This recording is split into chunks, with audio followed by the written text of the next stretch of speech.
अंधेरी रातें, जहां हर रात एक नई दहशत लेकर आती है। नमस्कार, स्वागत है आपका अंधेरी रातें में, जहां अंधेरे में छुपे डरावने राज आपके होश उड़ा देंगे। यहां आपको मिलेंगी ऐसी भूतिया कहानियां जिनमें छिपे रहस्य, आत्माओं की सिसकियां और अनदेखी ताकतों की दहशत आपको चैन से सोने नहीं देगी। अगर आप हिम्मत रखते हैं अंधेरे से आंख मिलाने की, अगर आप तैयार हैं उस दुनिया में झांकने की जहां तर्क नहीं सिर्फ भय का राज चलता है, तो इस सफर में हमारे साथ चलिए। लेकिन याद रखिए, यह हर कहानी, हर आवाज और हर परछाई के पीछे कुछ न कुछ छिपा है जो आपको अकेला नहीं छोड़ेगा। तो अपने कमरे की लाइट्स बंद कर लीजिए, हेडफोन लगा लीजिए और तैयार हो जाइए अंधेरी रातें की उस दुनिया में कदम रखने के लिए, जहां डर ही एकमात्र सच्चाई है। क्या आप तैयार हैं? तो अब कहानी को शुरू करते हैं। Kalagarh, a place lost in time. चारों ओर फैला घना जंगल, धुंध से भरी पगडंडियां और एक रहस्यमयी सन्नाटा जो पूरे गांव को अपनी गिरफ्त में लिए हुए था।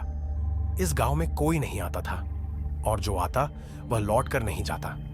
लेकिन इस गांव की सबसे अजीब चीज थी वहां का डाकघर, जहां ना कोई चिट्ठी भेजता था, ना कोई लेने आता था। फिर भी वहां हर रोज चिट्ठियां आती थी। वो चिट्ठियां किसी इंसान के नाम नहीं होती थी, बल्कि उन लोगों के लिए थी जो इस दुनिया में अब नहीं थे। राघव, एक 30 साल का डाकिया, शहर से इस गांव में नौकरी के लिए आया था। सरकारी नौकरी थी, इसलिए उसे गांव के अंधविश्वासों से कोई फर्क नहीं पड़ा। लेकिन जब गांव वालों को पता चला कि वह इस डाकघर में काम करने वाला है, तो सबने उसे रोकने की कोशिश की। बेटा, ये नौकरी मत कर। यहां जो भी डाकिया आता है वो बचता नहीं। इस डाकघर में कुछ अजीब है। वहां भूतों की चिट्ठियां आती है। राघव को यह सब सिर्फ पुराने लोगों की बेतुकी बातें लगी। अगर भूत चिट्ठियां लिख सकते हैं तो उन्हें इंटरनेट भी दे देना चाहिए। राघव हंसते हुए बोला, लेकिन उसे क्या पता था कि यह मजाक ज्यादा दिनों तक मजाक नहीं रहने वाला था। पहले कुछ दिन सामान्य रहे। हर सुबह डाकघर में चिट्ठियां आती, लेकिन वे सिर्फ सरकारी दस्तावेज या गांव वालों के खत होते।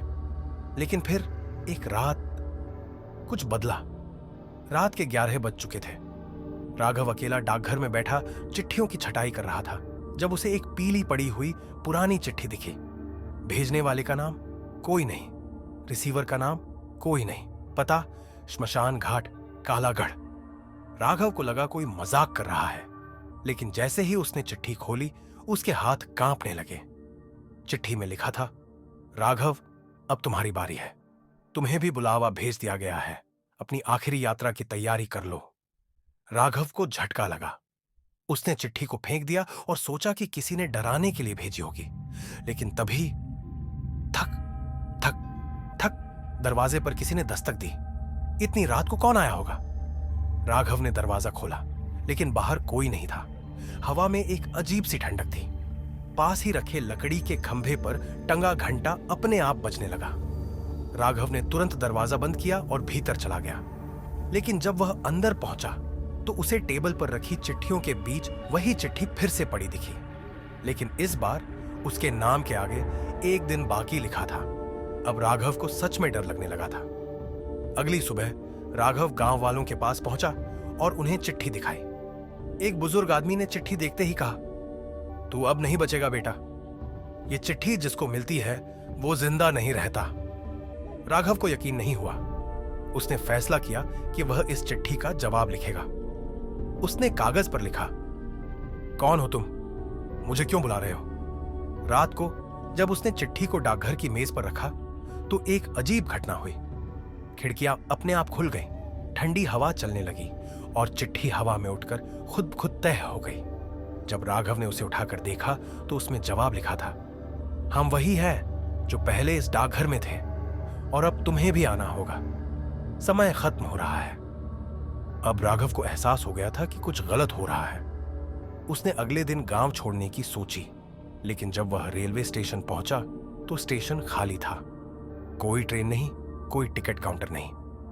जैसे वह वहां से भागने ही वाला था, तभी उसे दूर से एक जाना पहचाना आदमी दिखाई दिया। वह पुराने कपड़ों में एक बूढ़ा डाकिया था जो धीरे धीरे उसकी ओर आ रहा था। राघव ने पहचान लिया। यह वही आदमी था जिसकी तस्वीर डाकघर में लगी थी। पिछला डाकिया जो 20 साल पहले लापता हो गया था। बूढ़ा उसके पास आया और बोला, अब यह डाकघर तेरा है और तेरा समय पूरा हो चुका है। अचानक राघव के चारों ओर घना अंधेरा छा गया। उसकी आंखों के सामने सब कुछ घूमने लगा। उसने भागने की कोशिश की, लेकिन उसके पैर जड़ हो गए।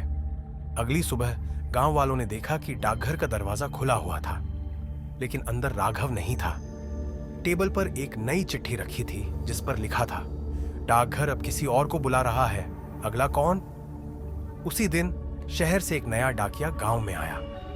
मुझे यहां डाकघर में काम करना है, उसने मुस्कुराते हुए कहा। गांव वालों ने एक दूसरे की ओर देखा। डाकघर की घड़ी रात के 12 बजा चुकी थी। To be continued.